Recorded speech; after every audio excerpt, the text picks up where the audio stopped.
Welcome to our channel DMT logics. ఈ రోజు క్లాస్లో మనం సెకండ్ సెమిస్టర్లో ఇది లాస్ట్ క్లాస్ నాన్న స్కిల్ పేపర్లో. ఆల్రెడీ మీకు బిజినెస్ రైటింగ్ అనే స్కిల్ పేపర్ చెప్పడం జరిగింది. ఎవరైనా చూడకపోతే డిస్క్రిప్షన్ లింక్ ఉంది చూడండి. మార్కెటింగ్ స్కిల్స్ కూడా మొత్తం చెప్పడం జరిగింది. ఇది లాస్ట్ యూనిట్ లాస్ట్ వీడియో నాన్న. ఎవరైనా చూడకపోతే డిస్క్రిప్షన్ లింక్స్ ఉన్నాయి, చెక్ చేసుకోండి. ఓకేనా? సరే, యూనిట్లో లాంగ్ ఆన్సర్ క్వశ్చన్స్ చూద్దాం. First question, what is the objectives లేదా characteristics of sell? First objectives గురించి మాట్లాడదాం. To sell good to consumers, మంచి వస్తువుల్ని నీ యొక్క కస్టమర్కి నువ్వు అమ్మాలా. కన్జ్యూమర్ అంటే కస్టమర్ నాన్న, అంతేనా? To service existing customers, that is maintain contracts with the existing customers. ఎవరైతే నీతో కస్టమర్స్ ఆల్రెడీ ఎవ్రీ మంత్ నీ దగ్గర తీసుకుంటున్నారు వాళ్ళకి ఒక మంచి సర్వీస్ లేదా వాళ్ళ ఎగ్జిస్టింగ్ అకౌంట్స్లోనే వాళ్ళకి సర్వీస్ ప్రొవైడ్ చేస్తూ ఉండాలా. Next, to search for new customers, కొత్త వాళ్ళ కోసం వెతుకుతూ ఉండాలా. Next, to search consumers cooperation stocking and promoting the product line. నీ ప్రొడక్ట్స్ ఏవైతే నువ్వు ప్రమోట్ చేయాలనుకుంటున్నావో అందులో కన్జ్యూమర్స్ అంటే కస్టమర్స్ కోఆపరేషన్ అనేది ఖచ్చితంగా అవాల్వ్ అవ్వాలి. Next, the keep consumers informed. 5 minutes జాగ్రత్తగా వింటే 10 మార్కులు నీ చేతిలో ఉంటాయి, స్కిప్ చేయొద్దు.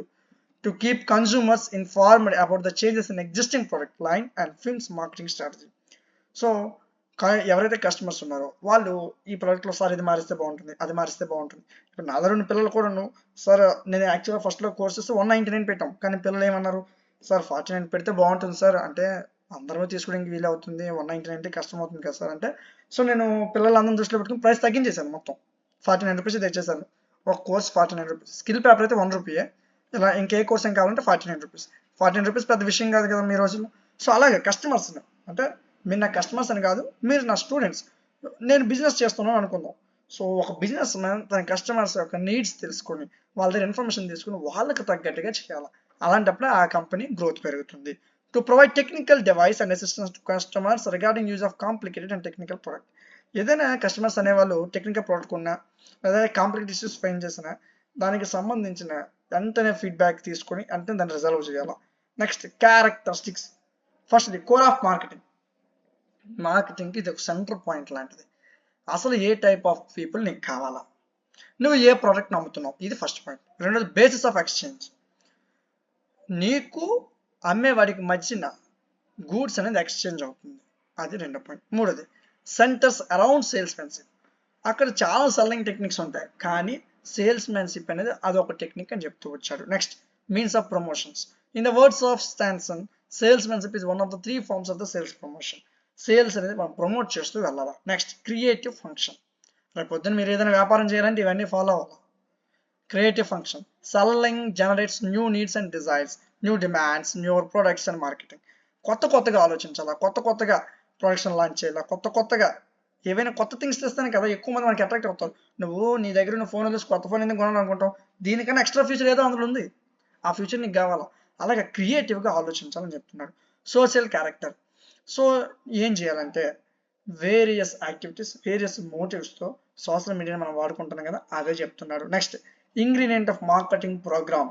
The scope of marketing is too wider. Marketing చేయడానికి చాలా ఖాళీ ఉంది. ఎన్ని ప్లాట్ఫామ్స్ వస్తాయి, ఇన్స్టా వచ్చింది, సేల్ చాట్ వచ్చింది, యూట్యూబ్ వచ్చింది, రోప్సో వచ్చింది, చాలా ప్లాట్ఫామ్స్ వచ్చేసాయి. సో అంటే ఎక్కడైనా నువ్వు ప్రమోషన్ చేసుకోవచ్చు. సో మార్కెటింగ్కి చాలా స్కోప్ ఉందిరా బాబు అని చెప్తున్నాడు. నీ ప్రొడక్ట్స్ నువ్వు డెవలప్ చేసుకో, ప్రమోషన్స్ చేసుకో, నీ సేల్స్ ప్రమోషన్స్ పెంచుకో అని చెప్తున్నాడు. పర్పెచువల్ ఫంక్షన్ అంటే ఇది ఒక కంటిన్యూస్గా చేయాలి. ఏదో ఈరోజు చేస్తానో రేపు పడుకోబోతు ఉంటావు, కంటిన్యూస్ ప్రాసెస్. సెల్లింగ్ అనేది ఎప్పుడు కూడా రోజు అమ్ముతూ ఉండాలి. Next, productive function. Selling the source of income and profits and made available, it is the wealth protecting activity. So ఏం చేయాలంటే ఇన్కమ్ రోజు జనరేట్ చేస్తూ దాంట్లో ప్రాఫిట్స్ ఎంత వస్తాయి, ఏం వస్తాయి అనేది క్లియర్గా ఉండాలి. సో జాగ్రత్తగా ప్రతి క్వశ్చన్ జాగ్రత్తగా నేర్చుకోవాలి. ఇది మీకు జస్ట్ ఫస్ట్ క్వశ్చన్ మాత్రమే, నేను అవుట్లైన్ మాత్రమే చెప్పాను.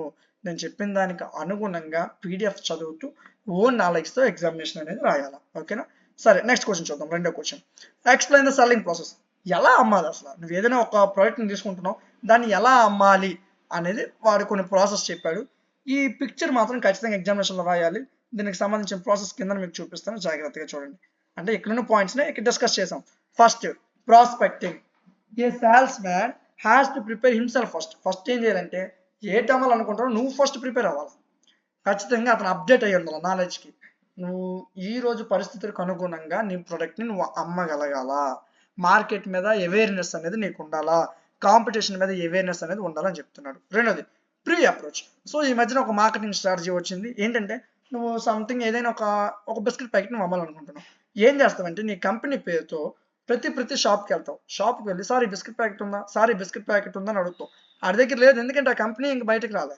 సో అంటే వాడికి ఒక ఇంటెన్షన్, ఓ ఎక్కువ మంది బిస్కెట్ ప్యాకెట్ అడుగుతారంటే ఇది కొంటారు అంటే నువ్వు ముందుగానే వాళ్ళ ఇంటెన్షన్ని పుట్టిస్తున్నావు. సో దాన్ని ప్రీ అప్రోచ్ అంటారు. ఎక్కువగా సేల్స్ షాప్లు చాలా మంది మార్కెటింగ్లో ఇదే చేస్తారు అన్న. ఏం చేస్తారంటే ఆ ప్రోడక్ట్ మార్కెటింగ్లో రాకముందే ఆ ప్రోడక్ట్ గురించి పబ్లిసిటీ కోసం వాళ్ళే వెళ్ళి ఒక్కొక్క షాప్కి వెళ్ళి సార్ ఈ ప్రోడక్ట్ ఉందా సార్ అని ఐడియాకి అడుగుతుంటారు. సో కొంతమంది వెళ్ళి అడుగుతుంటే అప్పుడు అక్కడ అమ్మేవాడికి ఏమనిపిస్తుంది, ఓ ఈ ప్రోడక్ట్ కొనే వాళ్ళు ఎక్కువ మంది ఉన్నారు, నేను కూడా ఈ ప్రోడక్ట్ తెప్పించుకోవాలి అనిపిస్తుంది. దాన్ని ప్రీ అప్రోచ్ అంటారు. Next approach. ఇలా అడిగిన తర్వాత ఈ బిజినెస్ మొత్తం ఒక మేనేజర్ ఉంటుంది కదా, వాడు వస్తాడు, సార్ మీకు ఈ బిస్కెట్ ప్యాకెట్స్ కావాలా సార్ అని అడుగుతాడు. అంటే ఆ ఇంటెన్షన్ పుట్టించింది ఆ కంపెనీ వాడే, అమ్ముతున్నవాడు ఆ కంపెనీ వాడే. దాన్ని అప్రోచ్ అంటారు. సెల్లింగ్ ప్రాసెస్లో ఇది చాలా ఇంపార్టెంట్. Next presentation. నువ్వు ఏదైనా ఒక ప్రోడక్ట్ని అమ్మేటప్పుడు ఏం చేయాలంటే ఒక పర్ఫెక్ట్ ప్రెజెంటేషన్ అనేది ఇవ్వాలి. నువ్వు అమ్మేటప్పుడు ఎవరైతే కొంటున్నాడో ఆ కస్టమర్కి పర్ఫెక్ట్ ప్రెజెంటేషన్ ఇవ్వాలి. అదే చెప్తున్నాడు ఇందులో. Attract the attention. ఎవరైతే కస్టమర్ ఉన్నాడో వారి యొక్క అటెన్షన్ నువ్వు గ్రాప్ చేసుకోగలగాల. నెక్స్ట్ వాడి యొక్క కోరిక ఏంటి, వాడికి ఏం కావాలి, ఏది అమ్మితే అడు కొనుక్కుంటా అనేది నీకు క్లియర్గా తీయాలి. Next handling objections. ఏవైనా సార్ దీని యొక్క ప్రైస్ ఎంత ఉంటే సరిపోదు సార్, ఒక 2 రూపీస్ తగ్గితే మాకు లాభం ఎక్కువ వస్తుంది సార్, ఇలాంటి అబ్జెక్షన్స్ చెప్తూ ఉంటారు. సార్ ఇలా కాదు సార్, ఇలాగ ఎక్కువ ప్యాకెట్స్ ఇస్తే బాగుంటుంది సార్ అంటే అందులో వాళ్ళ లాభం కోసం ఆలోచిస్తారు. ఇప్పుడు నేను ఒక కంపెనీ స్థాపించాను, నేను ఒక షాప్కి వెళ్ళి అమ్మాలా, ఆ షాప్ వాడికి కూడా లాభం ఉంటేనే కదా నా ప్రోడక్ట్ అడుగుంటాడు, ఆడు అప్పుడు అమ్ముకుంటాడు. సో అంటే సార్ నాకు ఇంత వస్తే సరిపోతుంది సార్, నాకు ఇంత మార్జిన్ ఇవ్వండి సార్. అలాంటి అబ్జెక్షన్స్ అన్ని కూడా నువ్వు కరెక్ట్గా హ్యాండిల్ చేయాలి. నెక్స్ట్ అలా చేశాక ఆ సేల్ని క్లోజ్ చేయాలి. సో అయిపోయిన తర్వాత ఇదే క్లైమాక్స్ పార్ట్. ఇంతవరకు చెప్తావు, సేల్ క్లోజింగ్ చేసిన సార్ రేపు చూద్దాం అంటే వెళ్ళిపోతావు, రేపు చూద్దాం అంటే వెళ్ళిపోకూడదు, ఈ రోజే ఆ సేల్ని క్లోజ్ చేయాలి. Next follow up. సరే అయిపోయింది, వాడు సేల్ కొనేసాడు, తర్వాత నీకు అనవసరం ఉండాలి. ఒక షాప్ వాడు నీ దగ్గర ప్రోడక్ట్ తీసుకోండి అంటే తర్వాత ప్రోడక్ట్ కూడా నీ దగ్గర కొన్నట్టు ఉండాలంటే నువ్వు ఫాలో అప్ అవ్వాలి. సార్ బాగున్నారు సార్, సార్ ఏం చేస్తున్నారు సార్, సార్ మీకు ఏదైనా మనకు కొత్త ప్రోడక్ట్ వచ్చింది సార్, మీకు ఏమైనా కావాలా సార్ అంటే ఫాలో అప్ యాక్షన్ అనేది ఖచ్చితంగా ఉండాలి. మళ్ళీ ఆల్రెడీ ఫీడ్బ్యాక్ తీసుకోవాలి. సార్ ఈ ప్రోడక్ట్ మీకు ఎలాగ అనిపించింది సార్, ఇందులో ఏమైనా చేంజెస్ ఉన్నాయి సార్, ఇలాంటి ఫీడ్బ్యాక్ అనేది తీసుకోవాలా అని చెప్తూ వచ్చాడు. అంతేనా? సో వాళ్ళ దగ్గర కస్టమర్స్ నుంచి ఇన్ఫర్మేషన్ తీసుకొని ఆ ప్రాబ్లమ్స్ని సార్ట్ అవుట్ చేయాలి. 8 minutesలో ఈజీగా నేర్చేస్తాను. సింపుల్ జనరల్ అవుట్ ఐడియా నేను ఇచ్చాను. ఈజీగా ఒక్కసారి చదువు, మొత్తం చదువు ఒకసారి పీడిఎఫ్ మొత్తాన్ని. పీడిఎఫ్ మన యాప్లో అవైలబుల్గా ఉంది. App name DMT logics, play స్టోర్లో ఉంటుంది, డౌన్లోడ్ చేయండి. Second sem skill paper unit 3లో 5 మార్క్స్ క్వశ్చన్స్ నేర్చుకుందాం. స్కిప్ చేయొద్దు, జాగ్రత్తగా వినండి. 5 minutesలో 5 మార్క్స్ ఖచ్చితంగా వస్తాయి. ఓకే, స్కిప్ చేయొద్దు, అది మాత్రం జాగ్రత్త. సరే ఫస్ట్ క్వశ్చన్ చూద్దాం. సెల్లింగ్. అమ్మడం అంటే ఏంటి? ఇదంతా కూడా జనరల్ నాలెడ్జ్ అన్న, మనందరికీ తెలిసిందే, కాకపోతే అక్షరాల్లో పెట్టేసరికి పెన్ కదలదు అంతే. సో దాని గురించి మీకు పీడిఎఫ్ చేసి నేను ఇవ్వడం జరిగింది. సరే జాగ్రత్తగా వినండి. Selling is the process of persuading potential customers to buy some goods or services or ideas so that certain interests of buyers can be satisfied and the seller gets paid. ఒక ముక్క అర్థం కాలే కదా? అమ్మడం అంటే ఏదైతే కస్టమర్ ఉన్నాడో, 3 యూనిట్ల నుంచి ఇదే చెప్తున్నాను, 2 యూనిట్లు ఇదే చెప్పాను, 3 యూనిట్ కూడా అదే, ఒకటే పాయింట్ రన్ అవుతూనే ఉంటుంది 3 యూనిట్లో. సరేనా? సరే ఒక కస్టమర్ అనేవాడు ఉన్నాడు. ఆ కస్టమర్ యొక్క ఇంట్రెస్ట్ ఏంటి, వాడికి ఏ సర్వీస్ కావాలా, వాడికి ఏ గూడ్స్ అవసరం, అవి తెలుసుకొని వాటిని ఫుల్ఫిల్ చేయడమే అమ్మడం. దాన్నే సెల్లింగ్ అంటారు. యూజువల్గా సెల్లింగ్ మీన్స్ గివింగ్ సంథింగ్. ఏదో ఒకటి నువ్వు ఇవ్వడం. నువ్వు నాకు రూపాయి పే చేసావు, నేను దీనికి సంబంధించిన పీడిఎఫ్ని మన యాప్లో ఇచ్చాను 1 రూపీకి, దాన్ని ఏమంటారు? సెల్లింగ్ అంటారు. 1 రూపీకి నేను సెల్ చేశాను అంటే నువ్వు నీ మనీని నాది ఎక్స్చేంజ్ చేసుకున్నావు. సార్ నేను ఒక రూపాయి ఇస్తాను సార్, రూపాయి ఇచ్చాను నాకు, నేను నీకు పీడిఎఫ్ ఇచ్చాను అంటే ఏం చేసావు? నీ దగ్గర ఉన్న మనీ నాకు ఇచ్చి నా దగ్గర ఉన్న ప్రోడక్ట్ని నువ్వు తీసుకున్నావు. దాన్నే సెల్లింగ్ అంటారు. Exchange of money between buyer and seller. అమ్మేవాడు నేను, కొనేవాడు నువ్వు, నీకు నాకు మధ్యన మనీ ఎక్స్చేంజ్ అవ్వడాన్ని సెల్లింగ్ అంటారు. If the exchange of money is not moved between the such transaction or other than selling. So కొన్నిసార్లు మనీ ఎక్స్చేంజ్ కాకుండా కూడా మనం సెల్లింగ్ చేయొచ్చు. ఇంతేరా 5 మార్క్స్. ఏం లేదు లేదు సార్ ఇంకొద్దిగా ఎక్కువ రాయాలనుకుంటారు. ఈ కాన్సెప్ట్ కూడా దాంట్లో రాసి వచ్చిన. What is the selling concept in marketing? Marketing లో సెల్లింగ్ కాన్సెప్ట్ అంటే ఏంటి? ద సెల్లింగ్ కాన్సెప్ట్ మెయిన్ గా focus on increasing sales and revenue. Revenue పెంచడానికి, సేల్స్ పెంచడం కోసం యూజ్ చేసే ఒక కాన్సెప్ట్. లేదా సెల్లింగ్ కాన్సెప్ట్ అనేది సేల్స్ పెంచడం మీద, రెవెన్యూ పెంచడం మీద ఫోకస్ చేస్తుంది. అవతల కస్టమర్ యొక్క నీడ్స్ తెలుసుకుని రెవెన్యూని పెంచుకుంటుంది. అది సెల్లింగ్ అంటే. ద ప్రైమరీ గోల్, అసలు దీని యొక్క మెయిన్ గోల్ ఏంటి? కస్టమర్ అనేవాడు వాటి దగ్గర ప్రోడక్ట్ కొనుక్కోవాలా, అది మెయిన్ గోల్. నెక్స్ట్ ఎగ్జాంపుల్ గా చెప్పాడు, in కాన్ఫెక్షనరీ manufacturer might rely on sales concept to cell more goods, although confectionery is not a necessity and has few health benefits. Advertising can convince customers to buy it by focusing on texture and taste. This concept is effective when an organization has an inventory overstock. Here is the list of business that frequently use sales concepts. ఏం లేదన్న, యూట్యూబ్లో చూస్తున్నప్పుడు అప్పుడప్పుడు సడన్గా యాడ్లు పడుతుంటాయి health insurance. పడ్డాయి ఎప్పుడైనా? అది నీకు అవసరం లేదురా, అది నీకు అవసరం లేదు. కానీ అడ్వర్టైజ్మెంట్ చూసి చూసి చూసి కొనేయాలి అనే తత్వంలోకి వెళ్ళిపోతాం మనం. దాన్నే ఎమోషనల్ బయింగ్ అంటారు. సో ఆ విధంగా నువ్వు అడ్వర్టైజింగ్ చేస్తూ దాని మీద తక్కువ హెల్త్ బెనిఫిట్స్ ఉంటాయి, కానీ నువ్వు అది తీసుకో అంటారు.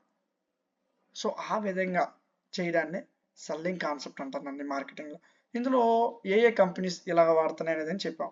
ఇన్సూరెన్స్ కంపెనీలు, నాన్ ప్రాఫిట్ ఆర్గనైజేషన్లు, funeral services, innovation companies, smoke detector manufactures, survival equipment providers, వీళ్ళందరూ కూడా సేమ్ ఈ టైప్ ఆఫ్ సెల్లింగ్ కాన్సెప్ట్ని ఫాలో అవుతారు. ఎక్కువగా అడ్వర్టైజ్మెంట్స్ చేస్తూ ఉంటారు. అక్కడ వాళ్ళు ఇచ్చే ఆ ఎఫెక్ట్స్కి వెంటనే కొనేయాలనిపిస్తుంది మనకి, అలాంటి ఎఫెక్ట్లు వాడతారు వీడియోలో. సో ఇది కూడా ఒక selling type of concept, selling concept అని చెప్తూ వచ్చారు. ఇంతేనా 5 మార్క్స్? ఈ రెండు క్వశ్చన్స్ కలిపి రాసి నెక్స్ట్ సెల్లింగ్ కాన్సెప్ట్ మీద ఇస్తే, లేదా ఫస్ట్ క్వశ్చన్ ఇస్తే ఫస్ట్ క్వశ్చన్ రాయి, రెండో క్వశ్చన్ ఇస్తే రెండో క్వశ్చన్ రాయి, ఎలాగైనా రాయొచ్చు. నా ఓన్ నాలెడ్జ్ స్కిల్ పేపర్ అంటే నువ్వు ఏదో ఒక స్కిల్ పెంచుకోరా బాబు అని గవర్నమెంట్ మనకి ఇచ్చింది. ఓకేనా? జాగ్రత్తగా నేర్చుకొని ఎగ్జామినేషన్స్ బాగా రాయండి.